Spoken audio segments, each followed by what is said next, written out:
जी हाँ दोस्तों, नमस्कार। तो सबसे पहले मैं अपने सभी विद्वान साथियों को, विषयगणों को, सभी प्रिय विद्यार्थीगण को जो हमारे नाना प्रकार के प्रतियोगी परीक्षाओं की तैयारियां करते हैं, उन सभी मित्रों को जितेंद्र क्लासेस की इस ऑनलाइन कक्षा की तरफ से और मैं अपनी तरफ से आप सभी लोगों को बहुत बहुत तहे दिल से स्वागत करता हूँ, साधुवाद देता हूँ, अभिनंदन करता हूँ। दोस्तों, आज हम बात करने वाले हैं रचना या बनावट के आधार पर शब्दों के 3 प्रकार में से यौगिक शब्द पर, क्योंकि पहला वाला पार्ट जो रूढ़ शब्द होता है वो प्लेलिस्ट में पढ़ चुकी है, जाके देखिएगा, मजा आएगा दोस्तों। इसके साथ साथ हिंदी ग्रामर का समस्त बिंदु कंसेप्ट वाइज जो बिना शुल्क के है विद्यार्थीगण, जो आप शुल्क देकर भी इतने अच्छे से कंसेप्ट क्लियर नहीं कर पाते हो, जिस पर कोई शुल्क ना हो, एक बार क्यों ना उस वीडियो को देखा जाए, जिससे आपकी जिंदगी समझ जाए। दोस्तों, एक बार जरूर देखिएगा एग्जाम देने से पहले, और मेरी ये गारंटी है, बहुत ज्यादा कुछ नहीं कहूंगा, पढ़ के जाओगे खुद न खुद आपको लगेगा जी हाँ, शायद ये वीडियो एक बार जरूर पढ़नी चाहिए। तो सारे बिंदु कंसेप्ट वाइज प्लेलिस्ट में पढ़ चुके हिंदी ग्रामर में, कोई नहीं। तो आइए आज हम बात करेंगे रचना या बनावट के आधार पर जो शब्द के 3 प्रकार होते हैं, तीनों प्रकारों में आज हम पढ़ेंगे यौगिक शब्द। जी हाँ, यौगिक शब्द क्या होते हैं, यौगिक शब्द पर आज हम चर्चा पर चर्चा करने वाले होंगे। यौगिक का मतलब होता है मेल। यौगिक का मतलब क्या होता है? यौगिक का मतलब होता है मेल। जी हाँ विद्यार्थीगण, यौगिक का जो अर्थ होता है वो क्या होता है? मेल। जो यौगिक शब्द होता है 2 शब्दों से मेल से बना होता है। जो यौगिक शब्द होता है ये 2 शब्दों के मेल से बना होता है।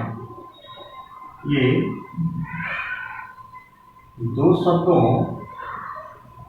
के मेल से बना होता है।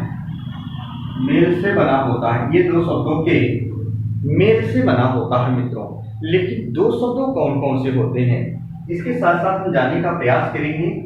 जो यौगिक शब्द होते हैं विद्यार्थीगण ना, ये 2 रूढ़ शब्दों से मिलकर बनते हैं। 2 रूढ़ शब्दों से मिलकर बनते हैं, कभी गलती मत करना। 2 रूढ़ शब्दों से मिलकर बनते हैं, और जो तीसरा शब्द हमारा निर्माण होगा वो क्या हो जाता है? यौगिक शब्द हो जाता है। 2 रूढ़ शब्दों से मिलकर इसका निर्माण होता है यौगिक। क्योंकि जो रूढ़ शब्द होते हैं उनका अपना अपना अर्थ होता है, उनका अपना अपना अर्थ होता है, लेकिन रूढ़ को तोड़ दोगे तो उनका अर्थ गायब हो जाएगा, तब वो विखंडन होंगे तो उनका अर्थ नहीं निकलेगा, रूढ़ हो जाते हैं। तो रूढ़ शब्द का अपना अर्थ निकलता है, लेकिन जब तक एक में होते हैं तब तक तो 2 रूढ़ शब्दों का अर्थ निकलेगा, दोनों मिलकर एक यौगिक शब्द का निर्माण कर देते हैं। दोस्तों, पहले हम बता देते हैं, इसकी पहचान आसान सी होगी, ध्यान से सुनिएगा। इनका निर्माण किससे होता है? यौगिक शब्द का निर्माण, यौगिक शब्द का जो निर्माण होता है वो उपसर्ग, प्रत्यय और समास। बहुत ध्यान सुनिएगा, यौगिक शब्द का जो निर्माण होता है वो उपसर्ग प्लस प्रत्यय प्लस समास से होता है, और प्लस याद रखना संधि से भी होता है। याद रखिएगा विद्यार्थीगण, जो यौगिक शब्द की संरचना होती है, ऐसा हर एक पाठ्य पुस्तक में माना जाता है 3 चीजों से, उपसर्ग, प्रत्यय और समास से, पर ऐसा नहीं होता। आपको कंसेप्ट बताने वाले हैं, ध्यान से सुनिएगा। तो आपको एक चीज ध्यान देना है कि यौगिक शब्द जो होते हैं ना, वो 2 रूढ़ शब्दों से मिलकर बनते हैं। यौगिक का अर्थ होता है मेल, और 2 रूढ़ शब्दों से मिलकर बनेंगे, दोनों रूढ़ शब्दों का अपना अर्थ निकलता, आप जानते हो। तो इसकी मेन फैक्ट जो परिभाषा है, वे शब्द जो संधि हो, वे शब्द जो संधि के उदाहरण हो, जो संधि हो, यानी संधि के समस्त उदाहरण, चाहे वो स्वसंधि का 5 भेद में से कोई शब्द हो, चाहे विसर्ग संधि का उदाहरण हो, चाहे व्यंजक संधि का उदाहरण हो, चाहे कुछ भी हो, अगर वो शब्द संधि है, जैसे विद्यालय, हिमालय, अभ्यारण्य, है ना, भूर्जा, न्यून, अन्नमय, विद्यालय, हिमालय, जो मैंने दिया सारा चीज आप संधि जान रहे हो। तो संधि के समस्त जो उदाहरण होते हैं ना, अगर कहीं कोई संधि शब्द आ जाए तो बता देना यौगिक शब्द होगा। जैसे मैंने उदाहरण दिया, आपसे कोई पूछे कि भैया ये विद्यालय शब्द जो है, या हिमालय शब्द है,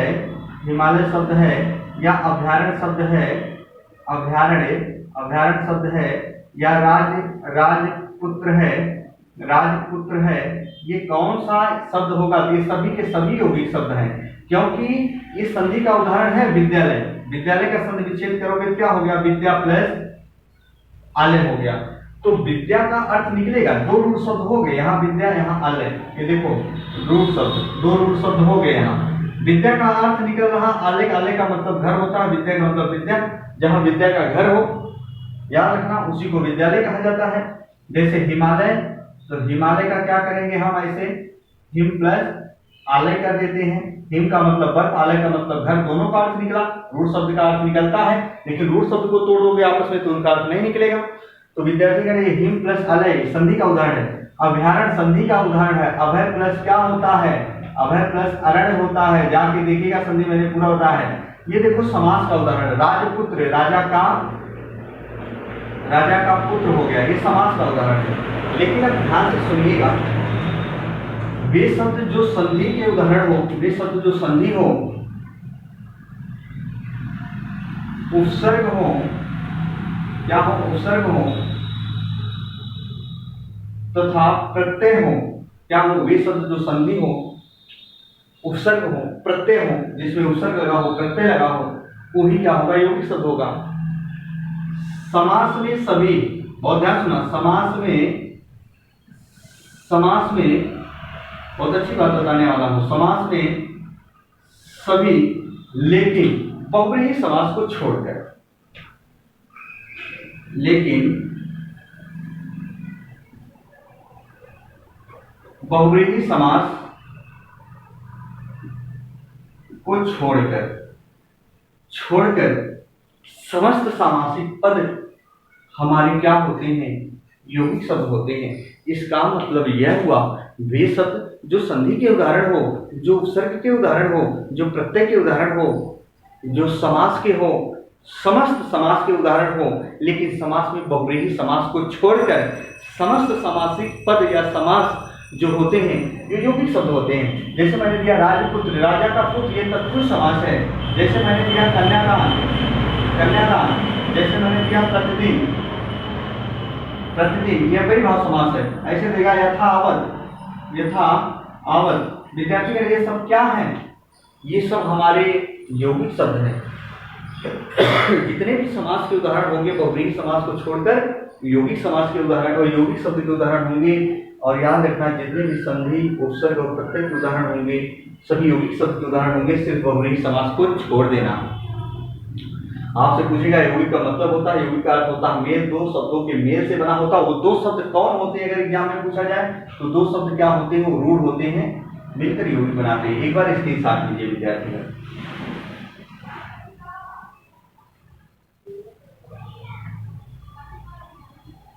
चल तो दोस्तों फिर नेक्स्ट दिन मिलेंगे। यदि वीडियो अच्छी लगे तो लाइक और सब्सक्राइब जरूर करिएगा। आज तक इतना ही दोस्तों, तब तक के लिए मित्रों, जय हिंद, जय भारत।